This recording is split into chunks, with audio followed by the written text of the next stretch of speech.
Bueno, hoy vamos a hablar un poco acerca del primer viaje misionero del apóstol Pablo. Sin embargo, no vamos a ir rápido, vamos a tomarnos nuestro tiempo para desarrollar los temas, especialmente porque como leeremos, Lucas tiene mucho que decir acerca del contexto con el cual Pablo inicia este viaje y, y vamos a hacer los comentarios pertinentes.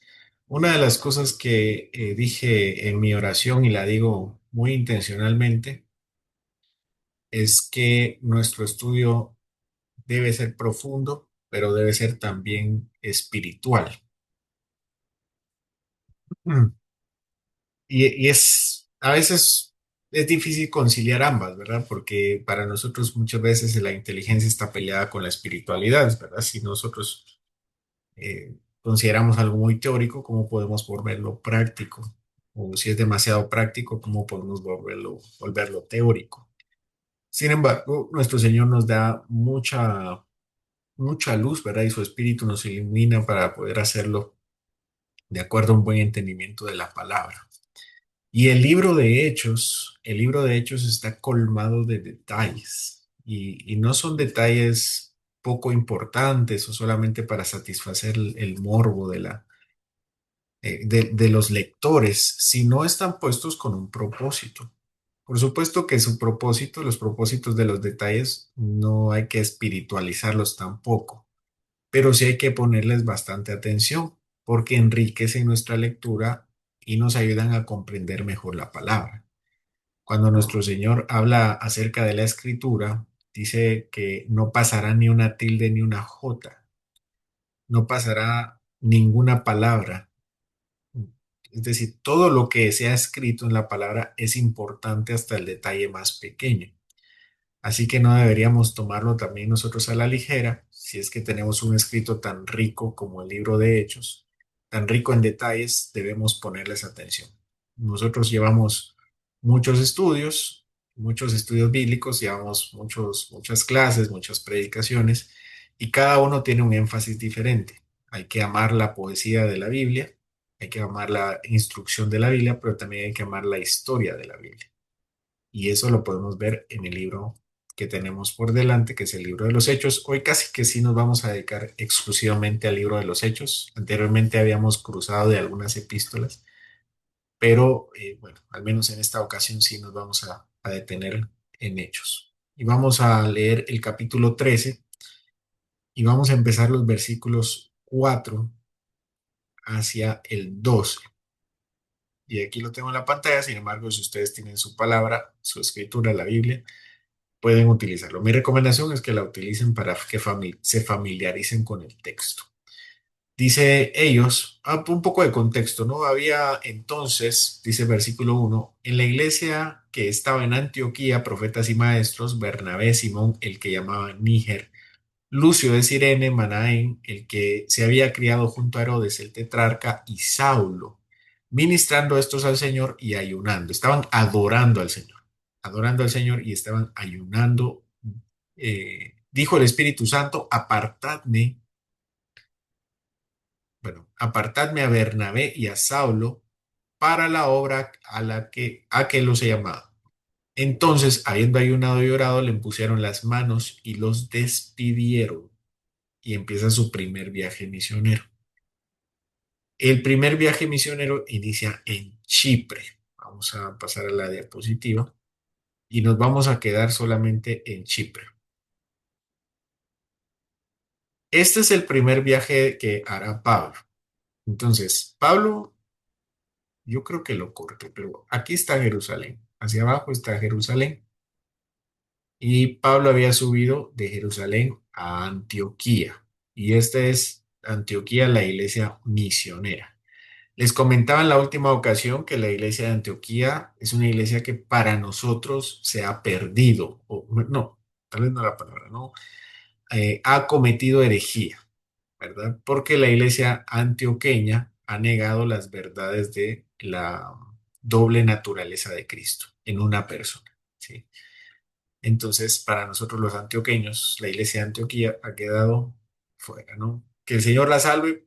Seguramente hay muchos cristianos ahí, pero teóricamente han negado esa declaración una sola persona en dos naturalezas, o con dos naturalezas, mejor dicho. El viaje entonces, esta iglesia en Antioquía, que es una iglesia misionera, iban al puerto de Seleucia. Posteriormente se dirigen a la isla de Chipre. Y es aquí donde vamos a estudiar, la isla de Chipre. Van a seguir su viaje, pero no le vamos a poner mucha atención, sino solamente a su llegada a la isla. Esto es lo que dice nuestro texto. Ellos entonces, enviados por el Espíritu Santo, es el Espíritu Santo que nos envía, descendieron a Seleucia y de allí navegaron a Chipre. Seleucia está aquí, es la ciudad costera, y después Pablo menciona o Lucas menciona que fueron a Chipre, a general a Chipre. No menciona exactamente a dónde, en el siguiente versículo lo hará. Esta es la vista que seguramente tuvo Pablo.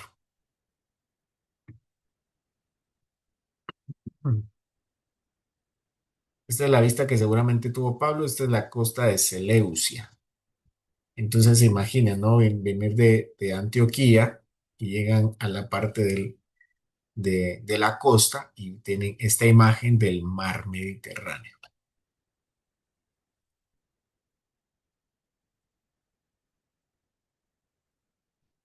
Ok, aquí hay una ruina de Seleucia.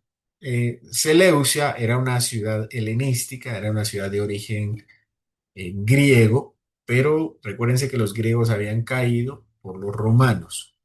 Y en esa conquista, en ese cruce cultural, nace una nueva cultura que es la cultura de los eleusios, que es clave en el Mediterráneo oriental.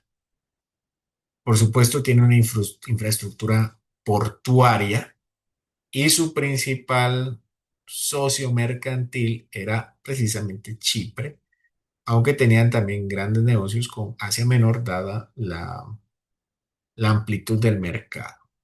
Y tenía una fuerte presencia militar por su valor costero, ¿sí? No era solamente un puerto comercial, sino también era un puerto militar. Pasamos ahora a Chipre.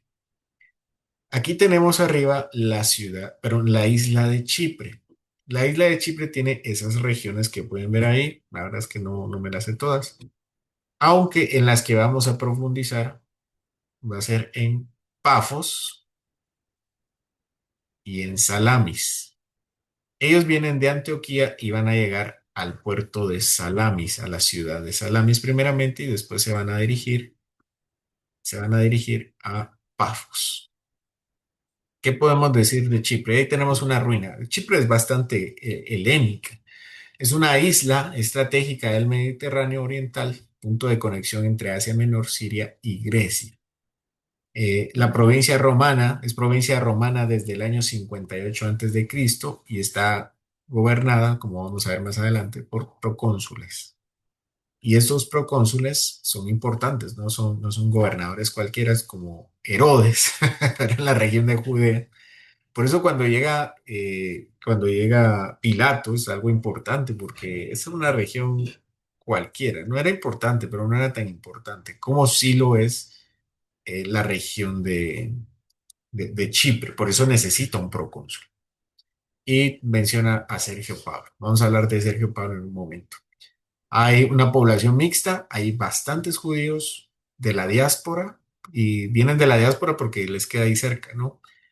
Y hay muchas sinagogas, especialmente en Salamina, y hay griegos, porque es una ciudad eminentemente griega, y romanos que colonizaron.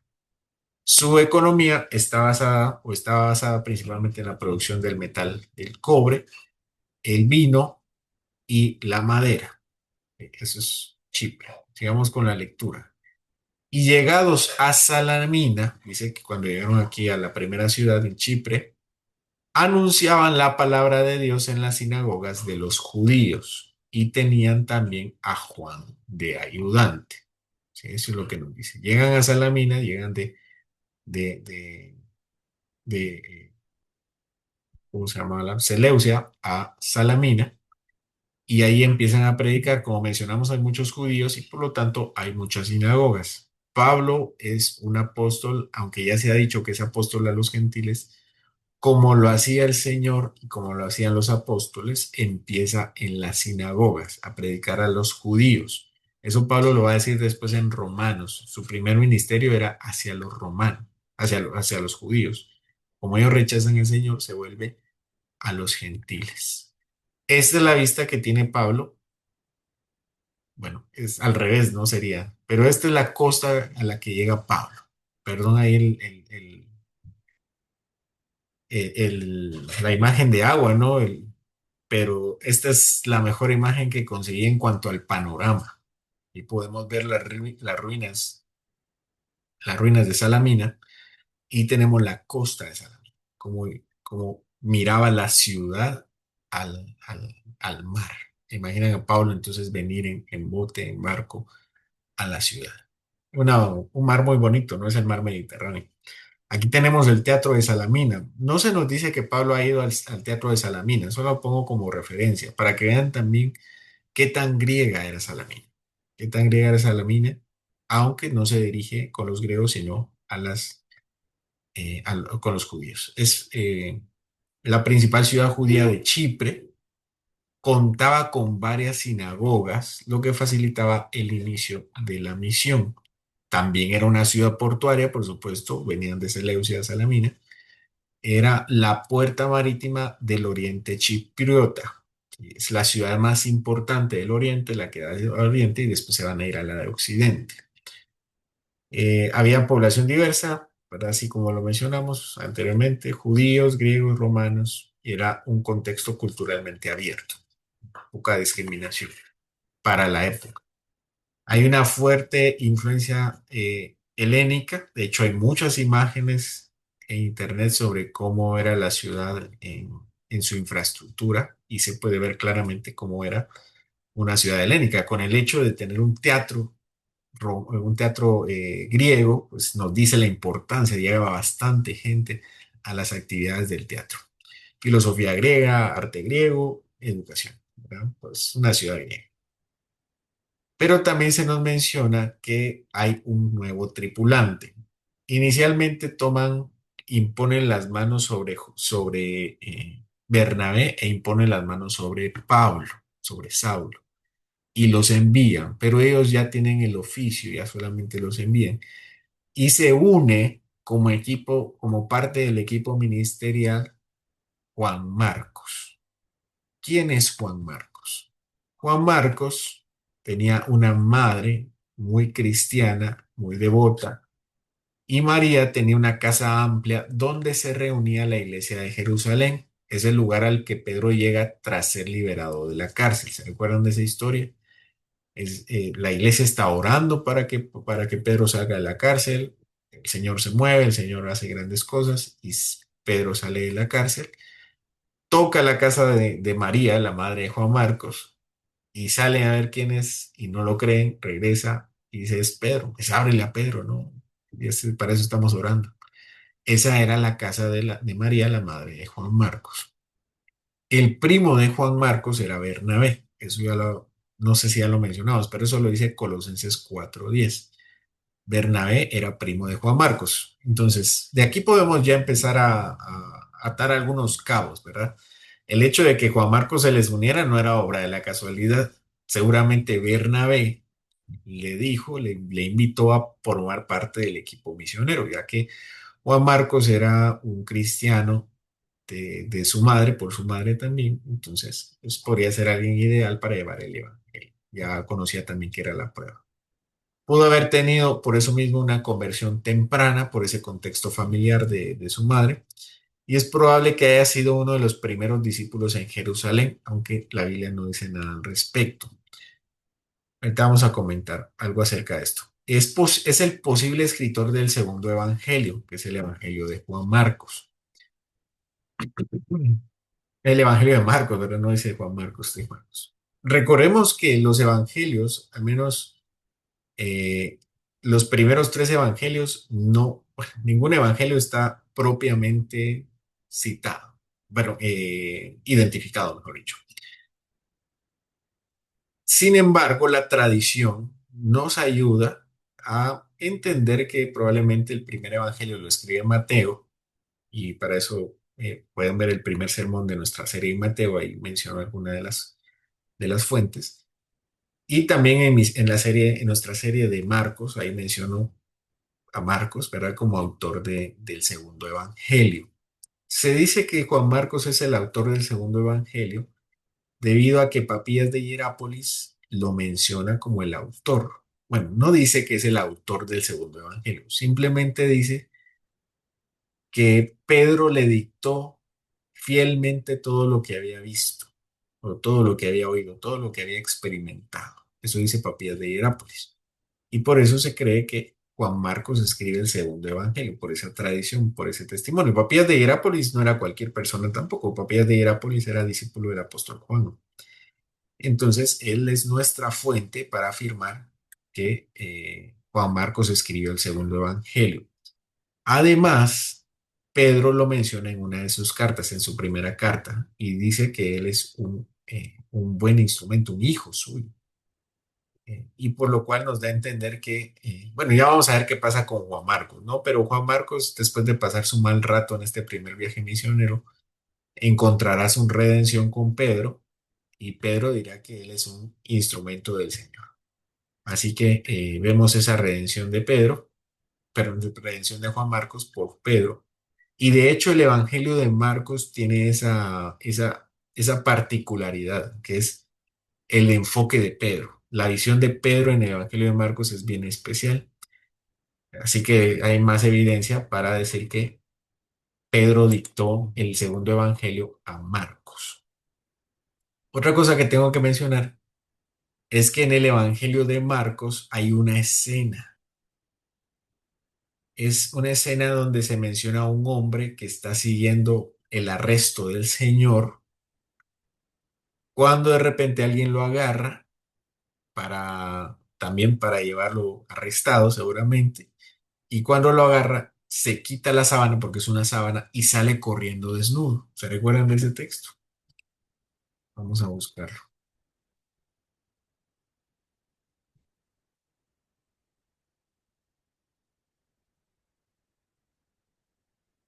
Marcos 14:51.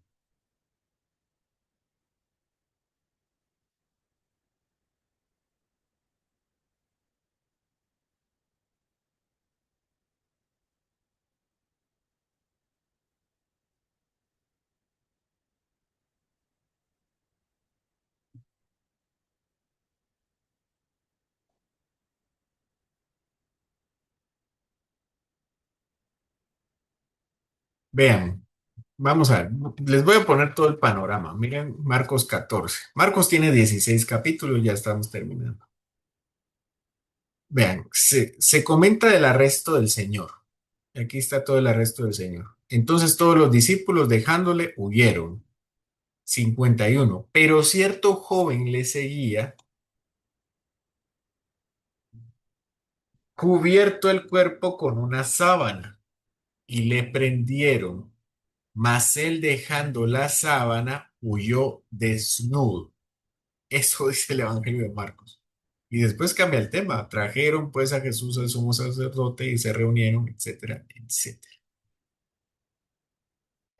¿Verdad? Entonces, muchos creen que es Juan Marcos, que es Juan Marcos ese joven curioso acerca del arresto de Jesús, que de alguna forma muestra ese carácter todavía muy infantil, muy temeroso, que aunque es un discípulo del Señor, pues todavía no está dispuesto a dar la vida por él.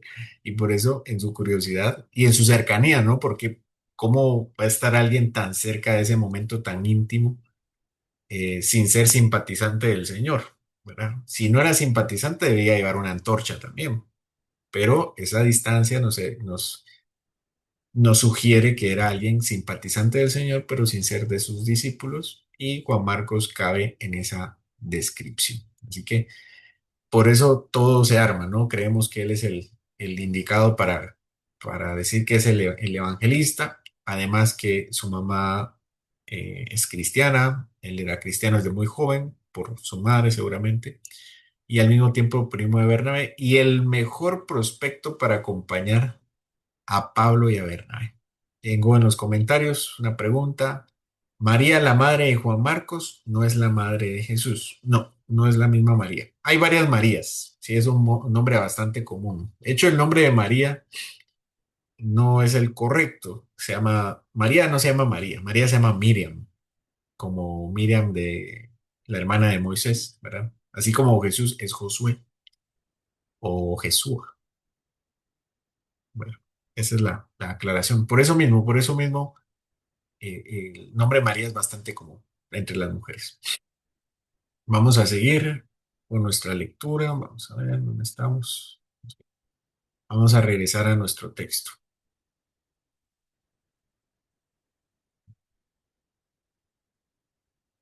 Nos quedamos, vamos a leerlo otra vez. Ellos entonces, enviados por el Espíritu Santo, descendieron a Seleucia, ya vimos la vista de Seleucia, llegaron a Chipre, vimos la vista de Chipre, llegaron a Salamina, que es la ciudad principal, la portuaria, y empezaron a anunciar la palabra de Dios en las sinagogas de los judíos, como vimos, muchos judíos muy importantes y muy numerosos, y tenían a Juan Marcos de ayudante. Aquí no dice Juan Marcos, pero es Juan Marcos, ¿no? Ahorita lo va a mencionar. Y dice el 6 y habiendo atravesado toda la isla hasta Pafos, eso ya lo mencionamos, vamos a ver si regresamos un poco, aquí está, ¿no? Y atravesando toda la isla hasta Pafos, Pafos es el otro puerto importante. Salamis es el puerto importante en el oriente y Pafos es uno de los puertos importantes en occidente. Vamos a regresar a la lectura.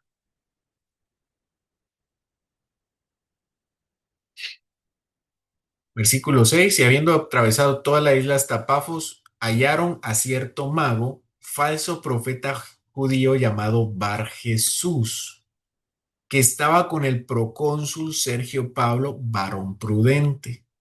Este llamando a Bernabé y a Saulo, deseaba oír la palabra de Dios, pero le resistía Elimas, el mago, pues así se traduce su nombre, procurando apartar de la fe al procónsul. Entonces Saulo, que también es Pablo, lleno del Espíritu Santo, fijando los ojos en él, fijando en él los ojos, dijo, oh, lleno de todo engaño y de toda maldad, hijo del diablo, enemigo de toda justicia, ¿no cesarás de trastornar los caminos rectos del Señor? Ahora pues, he aquí la mano del Señor está contra ti y serás ciego y no verás el sol por algún tiempo. E inmediatamente cayeron sobre él oscuridad y tinieblas, y andando alrededor buscaban quien le condujese de la mano. Entonces el procónsul, viendo lo que había sucedido, creyó maravillado de la doctrina del Señor. Esa es nuestra historia. Vamos a ver quién es este Bar Jesús.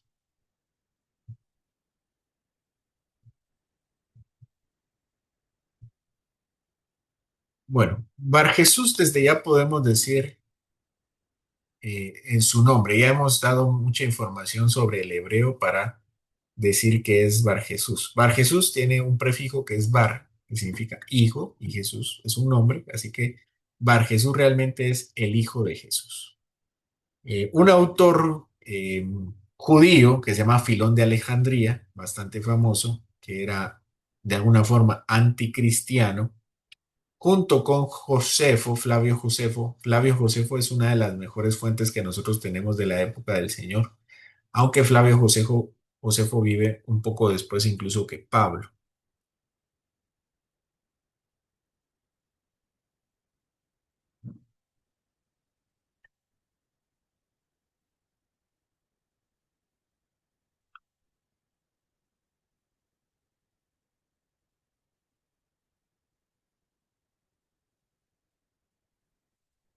Perdón, creo que otra vez el internet.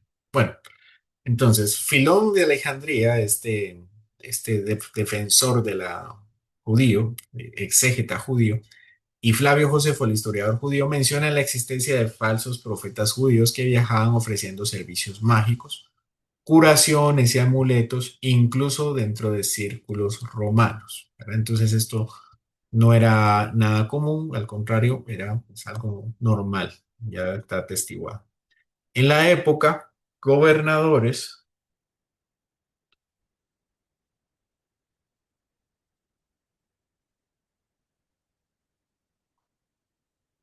gobernadores y autoridades romanas solían tener a su alrededor magos, astrólogos o adivinos que les orientaban en decisiones políticas, presagios y campañas. Bar Jesús cumplía una función política más que religiosa. Entonces, parte de esa gran oferta de magia y adivinación era precisamente la demanda que existía de personas importantes. Por eso no era tan extraño ver a un Bar Jesús judío a la par de un gobernador griego como lo era Sergio Pablo, perdón.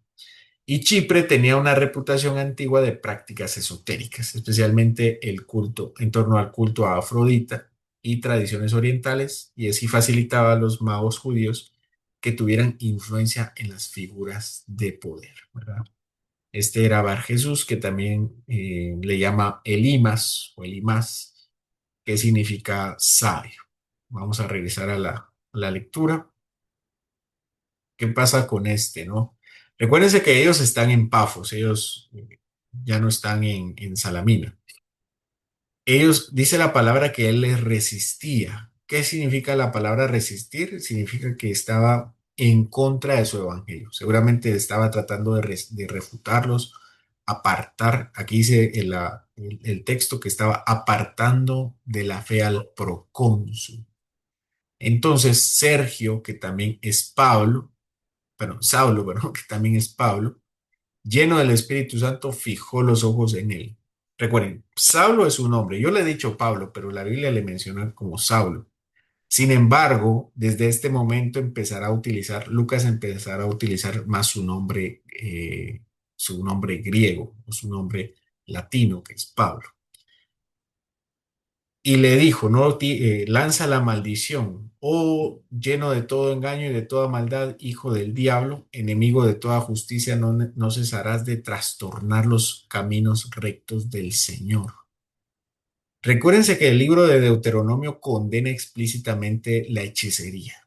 Entonces, de alguna forma, Pablo lo que está haciendo es aplicar la ley de Deuteronomio y rechazarlo como parte del pueblo de Dios. Él podía ser judío circuncidado, pero la Biblia les enseñaba, la ley les enseñaba que cualquiera que sugiriera a su hermano apartarse de la religión correcta, entonces debían eh, extirparlo del pueblo.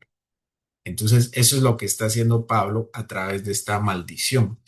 Está aplicando el juicio que tenemos en Deuteronomio.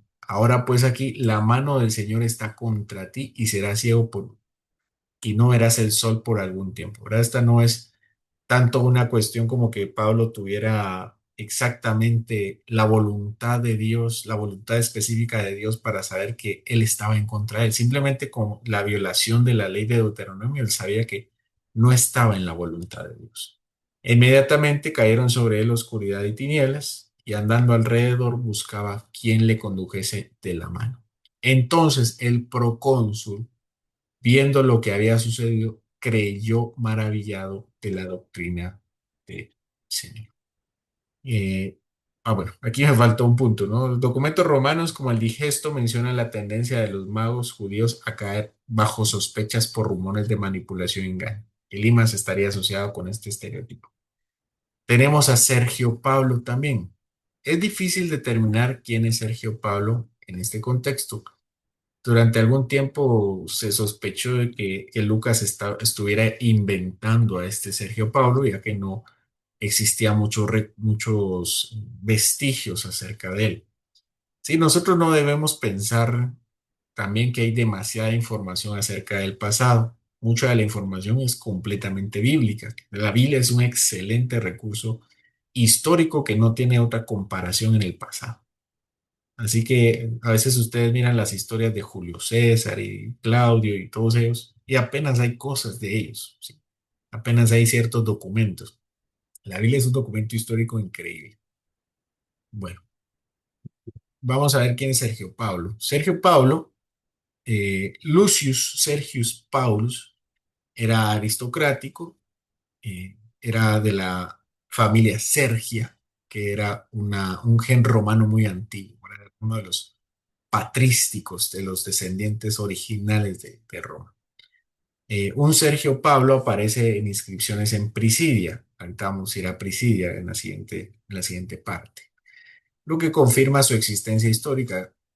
Como les mencioné, hay otro Sergio Pablo, probablemente no es él, sino este.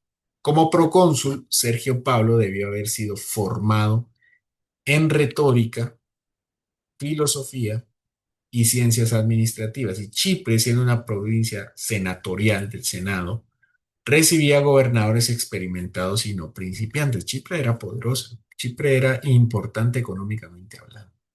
Entonces, este Sergio Pablo, el hecho de que Pablo haya llegado a esta región tan importante y haya tenido de alguna forma una audiencia con Sergio Pablo, significaba que la retórica de Pablo y la obra del Espíritu Santo eran grandes.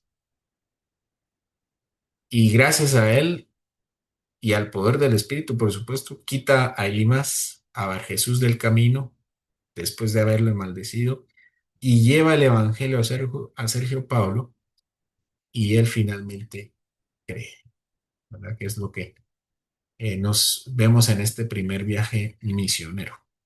Bueno, ya de manera de terminar, ¿verdad, hermanos? Debemos recordar algunas cosas que nos deja este pasaje después de haberlo visto detenidamente y de haber llevado nuestra mente un poco hacia el pasado. Hablemos primero del discernimiento espiritual, ¿verdad? Siempre es necesario, especialmente en un mundo que tiene muchas ideas. Chipre era uno de esos mundos con muchas ideas, con muchas culturas. Y el hecho de que Bar Jesús estuviera con Sergio Pablo, aunque fueran religiosamente y culturalmente diferentes, no era nada extraño. Y por eso era tan peligroso, porque siendo griego, Sergio Pablo escuchaba ideas místicas orientales de Bar Jesús y parecía que todo estaba en contra de Sergio Pablo. Pero el Evangelio del Señor es tan fuerte que maldice a Bar Jesús y logra convertir a Sergio Pablo. Y la verdad del Evangelio puede persuadir incluso a las personas mejores formadas o mejores influenciadas por el maligno. Y Sergio Pablo, un hombre culto, acostumbrado a escuchar argumentos, acostumbrado a escuchar también muchas falsedades. Igualmente, el Espíritu Santo puede quebrar su corazón y darse cuenta a través de un milagro que el mensaje del Evangelio es verdadero. Finalmente, hermanos, la fidelidad del creyente no depende de dónde estemos. ¿Sí? Se nos menciona brevemente que estuvo en Salamina, en Seleucia, Salamina, y finalmente en Pafos, que es donde hace mayor obra, pero es el mensaje y el evangelio el que debe brillar en la boca del creyente. Chipre era un ambiente pluralista, no tenía ninguna garantía de recepción, probablemente podría ser el peor. Sí, es otro Dios más, créenme, otro Dios más, pero Jesús necesita exclusividad. Y con una nación, con religiones tan mezcladas y tan abiertas, parecería que el mensaje del Evangelio era demasiado difícil. Sin embargo, fue recibido. Y nosotros creemos que es así, ¿no? Que el mundo aquí es cristiano y que hay otras religiones y que cada quien con su pensamiento. Y el punto es que todos amemos al Señor, todos busquemos a Dios, o todos seamos buenos cristianos, o seamos buenas personas, buenos ciudadanos. Pero ese no es el punto. El punto es el Evangelio. Y el Evangelio verdadero es el que tiene poder para cambiar las personas, aunque tengan la cultura que tengan y tengan los orígenes que tengan. Así que esto nos deja la primera parada del primer viaje misionero de Pablo. No sé si vamos a seguir con este mismo detenimiento, pero por lo menos le exprimimos a Chipre. Esa es la primera parada. Así que no sé si tienen dudas, hermanos, comentarios antes de finalizar.